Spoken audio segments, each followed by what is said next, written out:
Ladies and gentlemen, Mr. Walter Matthau. A nation's greatness depends on the quality of the leaders it produces in times of crisis.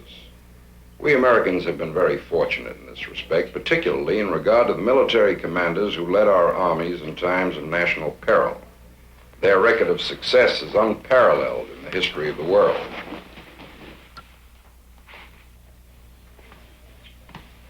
Who are these men? Do we really know them? Do we know how they lived, what they thought? Do we know what special qualities of heart and mind they possessed which qualified them to have the destiny of a nation placed in their hands? The Big Picture has prepared a series of pictorial biographies of some of the great military leaders of American history. High on any soldier's roll call of honor is the name of General John Joseph Pershing, or as he was called with admiration and respect, Blackjack Pershing. In a remarkable career that began in the half-remembered time of the last century and ended with the dropping of the first atomic bomb, Pershing gave himself devotedly to the service of his country. He left a legacy of strength, simplicity, and honor that will remain etched in the souls of his countrymen for all time. This is his story.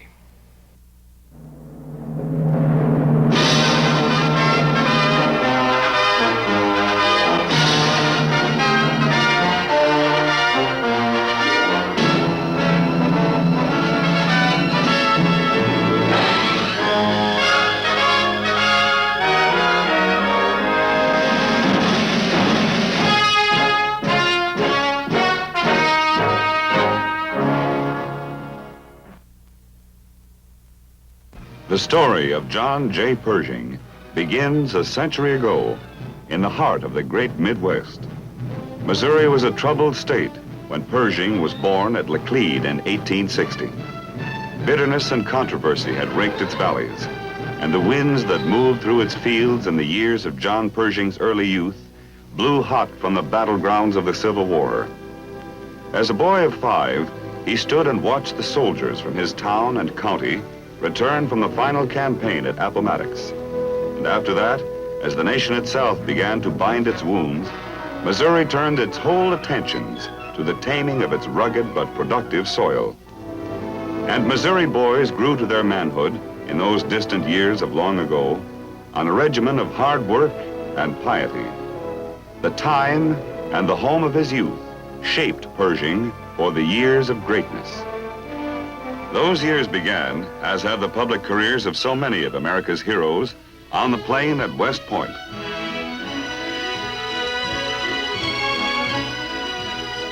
In 1886, at the age of 25, Pershing was graduated from the military academy.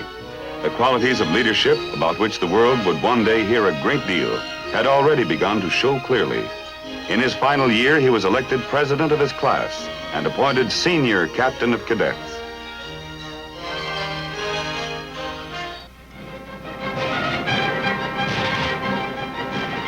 In the 1880s, rebel Indian tribes in the West were still the greatest threat to American lives and property. And it was the lot of most young professional officers to be pressed into service in these campaigns to make the West secure.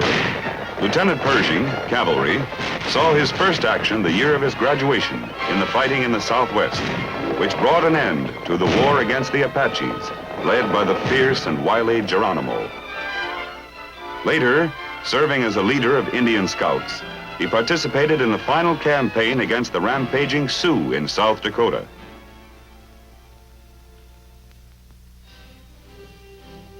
In the years of peace that followed the Indian Wars, Pershing left the West and served as a military instructor at West Point. The period of peace, however, was soon shattered by the war with Spain after the sinking of the battleship Maine. These are actual motion pictures of American ships steaming into Havana Harbor in 1898 and American troops landing in Cuba. This film was only recently released by the laboratories of the inventor of motion pictures, Thomas Edison. One of the units fighting with distinction in the memorable drive on Santiago was the 10th Cavalry, and one of the officers fighting with valor in the 10th Cavalry was John J. Pershing. He was cited for his personal gallantry, and his commanding officer said of him, "Pershing is the coolest man under fire I ever saw."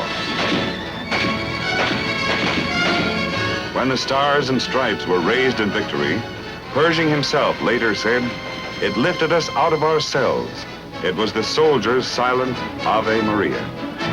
The Spanish-American War abundantly demonstrated Pershing's courage, but it remained for a subsequent event, the quelling of insurrectionary forces in the newly acquired Philippine Islands, to bring out his qualities as a diplomat. His assignment was to subdue the Moros, a proud and fierce tribe who began to cause trouble after the withdrawal of the Spaniards following the Spanish-American War. Pershing, now a captain, not only subdued them, he won their friendship as well. An exhibition of military and diplomatic skill that attracted the attention of the authorities in Washington. President Theodore Roosevelt personally applauded Pershing's accomplishments. And in 1905, while Pershing was serving as U.S. observer of the war between Japan and Russia, Roosevelt promoted him from captain to brigadier general, over 862 officers who were senior to him. In 1915, Pershing was in command of the Southwestern Division along the Mexican border, defending American interests against increasingly frequent raids by bandits across the border. It was at this time that the great personal tragedy of his life occurred. His wife and 3 daughters were lost in a fire which raked the Presidio at San Francisco, where they were living in his absence. Only his son was saved. Characteristically, Pershing bore his loss with silent fortitude and turned his wholehearted effort to the new duty to which his country called him. Command of the punitive expedition into Mexico in pursuit of Pancho Villa, the most bold and reckless of all the Mexican bandits, who had destroyed American lives and property in a brutal raid on Columbus, New Mexico. Daringly and courageously for nearly a year, Pershing led his troops over 400 miles of trackless desert under the most trying and hampering of conditions. When the expedition was withdrawn, bandit harassment had been greatly reduced. And the American people, whose heroes must be made of enduring stuff, had found in John J. Pershing a unique study in dedication to duty and unflinching loyalty. The American cavalry's firefights in the Chihuahua Desert in Mexico were only a small part of the conflagration that was searing the world. German aggression had reduced great parts of Europe to rubble and uprooted great masses of Europe's population.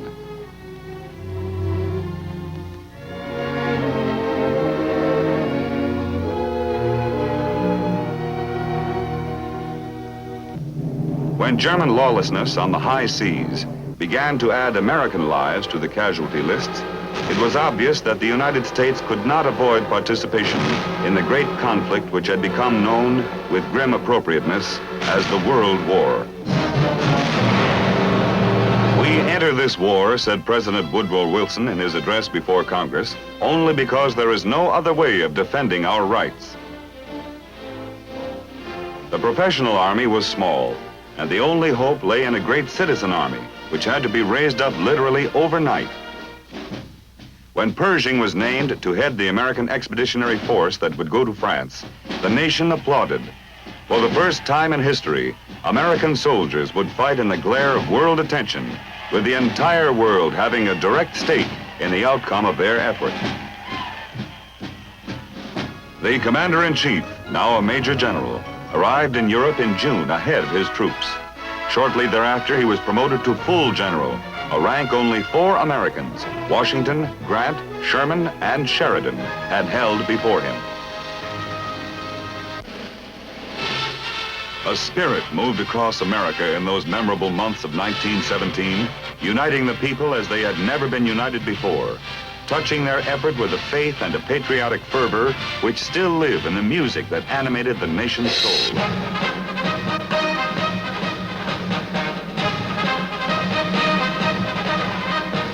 Johnny, get your gun, get your gun, get your gun. Take it on the run, on the run, on the run. Hear them calling you and me, every son of liberty. Hurry right away, no delay, go today. Take your daddy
sweethearts, wives, and mothers, it won't take us long. Don't you worry while we're there, it's for you we're fighting too. So goodbye Broadway, hello France, we're gonna square our debt to you. We're gonna square our debt to you.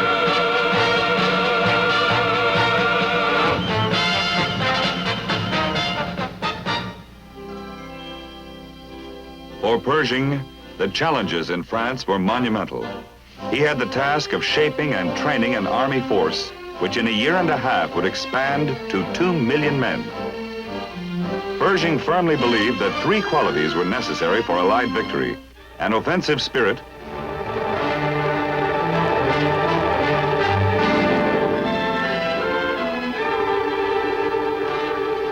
mobility on the battlefield, and effective use of individual weapons. He trained his growing army in these principles, despite the elaborate system of trench defense in which the Western Front had been paralyzed.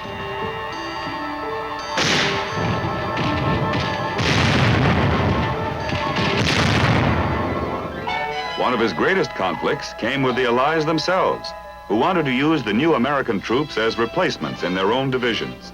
But Pershing held out for an integral American army, which would fight under its own flag and its own commanders.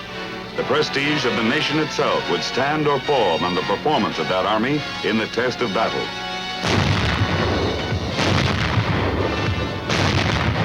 That test came with the massive German offensive which began in the spring of 1918. For almost 4 years, the battle line had held relatively steady. But now the Germans counted on victory. Their plan was to separate the British armies from the French in a devastating series of blows.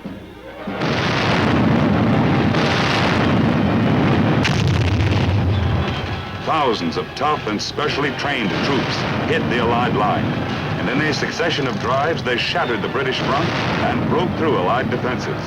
The Allies counterattacked, and for the first time since 1914, the Western Front was aflame with open warfare.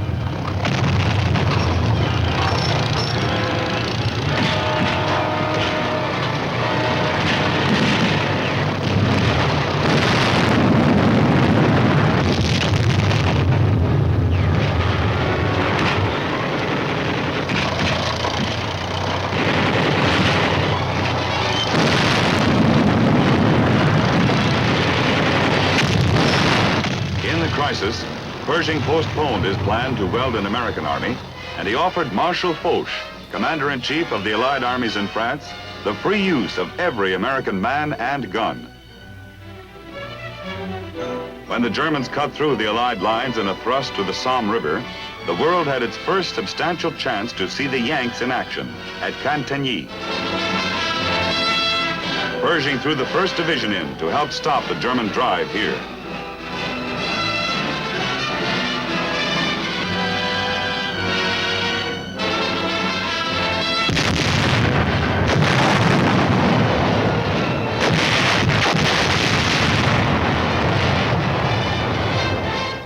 Of the 1st Division took Cantigny and held it, despite violent and sustained counterattacks. In another breakthrough, the Germans rolled across the defenses on the Aisne River, stretching from Soissons to Reims, in a driving, relentless force which struck panic into the French nation. In 3 days, the German tide had reached the Marne River and was less than 40 miles from Paris. Pershing moved the 2nd and 3rd U.S. divisions into the area around Chateau Thierry to help stem this onslaught. Both divisions responded with spectacular spirit and success. The 3rd Division, in its battle for the Marne crossings, wrote one of the most brilliant pages of our military annals, said General Pershing. One of its regiments, the 38th Infantry, earned the proud designation Rock of the Marne. The 2nd Division, holding the road between Chateau Thierry and Paris, began pushing the Germans back. U.S. Marines, fighting with the 2nd Division, reclaimed important ground in a fierce contest known to history now as the Battle of Belleau Wood.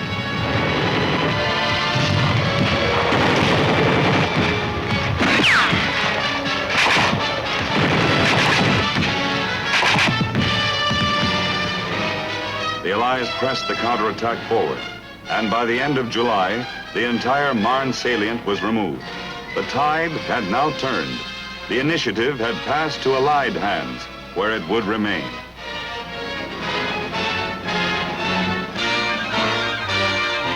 Eight U.S. divisions had participated in the successful counteroffensive, and their performance had met their commanders' expectations and exceeded all others. Bravo, the young Americans, a British newspaper trumpeted, and a French dispatch reported that their victories had electrified the world. The doughboy had proved his ability as a fighter, and it was obvious to all that the constantly increasing American forces were to be the decisive factor in the war. Marshal Foch decided the time was ripe for one great coordinated Allied offensive. The AEF's first assignment was to be the reduction of the Saint-Mihiel salient, a projection 16 miles into the Allied line below Verdun, which the Germans had held for 4 years and which hampered lateral communications along the battlefront.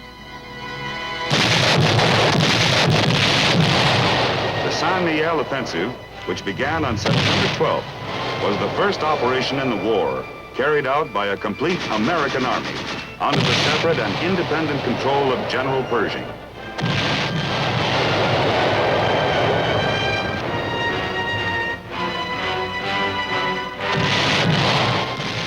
It was a striking success. In 2 days, the Yanks took their objectives and the salient was reduced.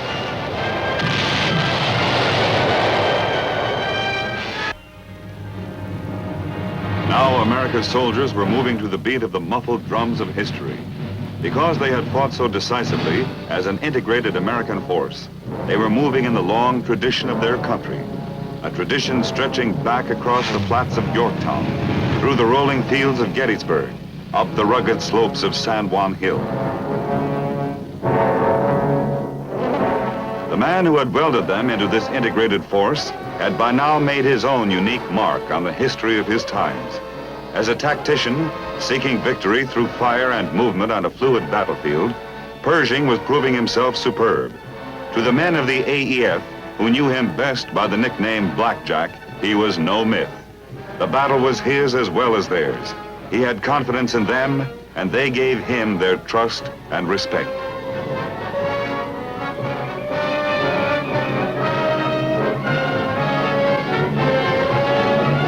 The final action for the Americans was an assault against the German lines on a broad front extending from the Meuse River to the Argonne forest.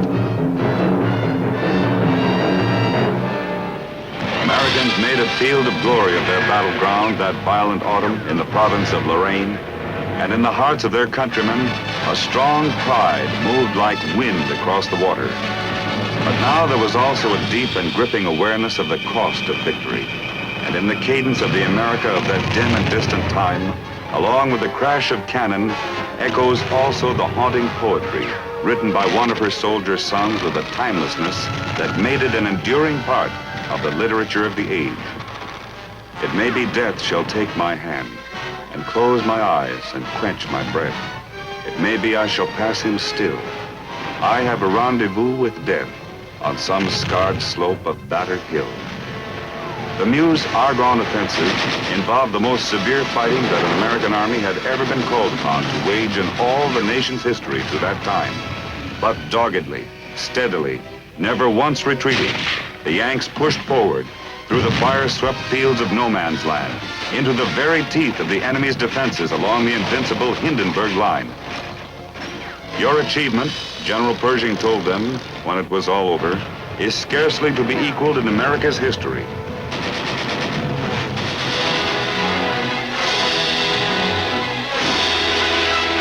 At 11 o'clock in the morning, November 11th, 1918, the soldiers laid down their guns and cheered.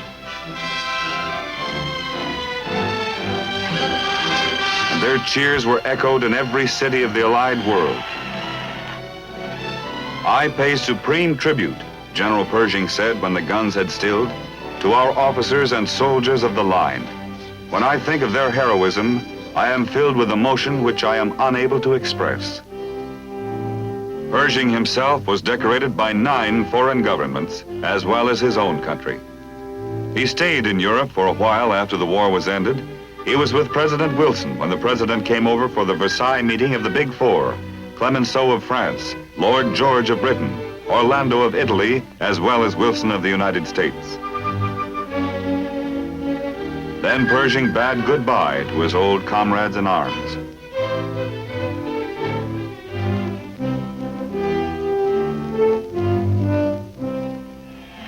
He returned home to receive a hero's welcome. A grateful Congress conferred upon him the rank of General of the Armies of the United States. He is the only man in history to have held that rank. He became Chief of Staff of the Army in 1921 and shaped a national defense program. When Marshal Foch visited the United States in the years immediately after the war, Pershing was on hand to greet him.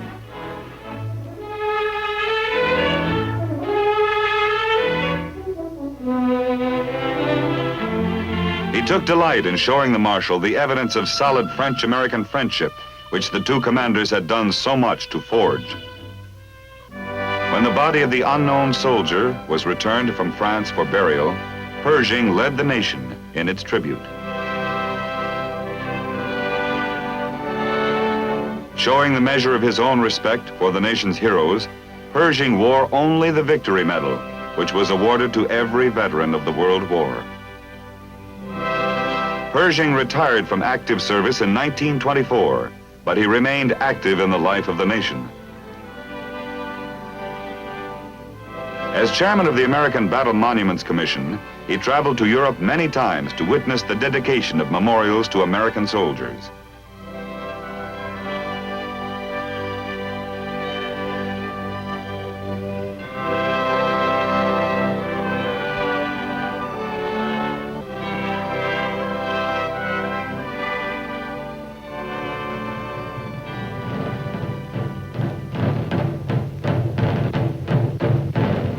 His interest in his country's defenses remained as keen as it had ever been. He paid particular attention to the development of the country's future military leaders.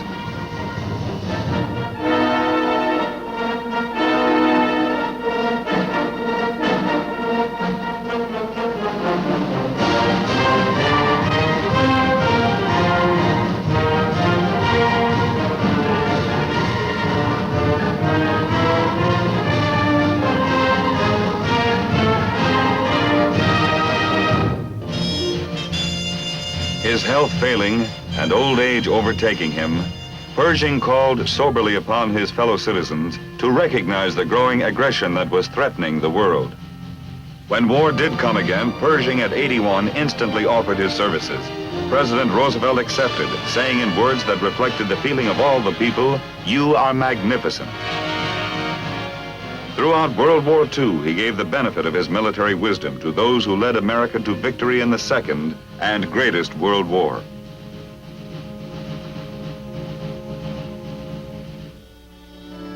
When Pershing died in 1948, at the age of 87, the nation mourned the passing of this leader who was a symbol as well as a man. Men slipping into middle age and beyond it felt the stir of memory. The trenches which separated the years of their youth from the years that came after. The big parade into history in which they had marched in close ranks behind the commander. And young men who had fought their war a generation later, who had indeed been born after Pershing had given his last command, could feel something of the same sharp pull. For such was the magic of the Pershing name and the strength of the Pershing character that Americans of all ages could feel that their own lives had in some important way been bound up in his.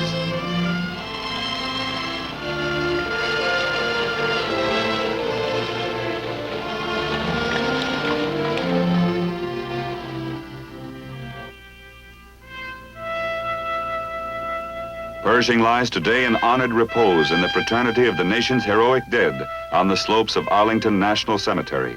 But his name and his memory are part of the enduring tradition that never dies. For For John Joseph Pershing, General of the Armies, like others before him in the long line of American giants, rose to leadership and met its challenges at precisely the moment his country needed him. So that the destiny of the two, man and nation, were part of the same momentous adventure. His mission was to create an army, and he did, a mighty army, without which the Great War could not have been won, and at the same time an army cast in the unique and authentic American mold, a forerunner of the superbly skilled and powerful force which is today's modern army. In the doing, he handed down to his countrymen a tradition of military pride. But more than anything else, he touched a strain of glory in his people, and perhaps more than any man of his time, he awakened them to a new vision of their own greatness. Word said the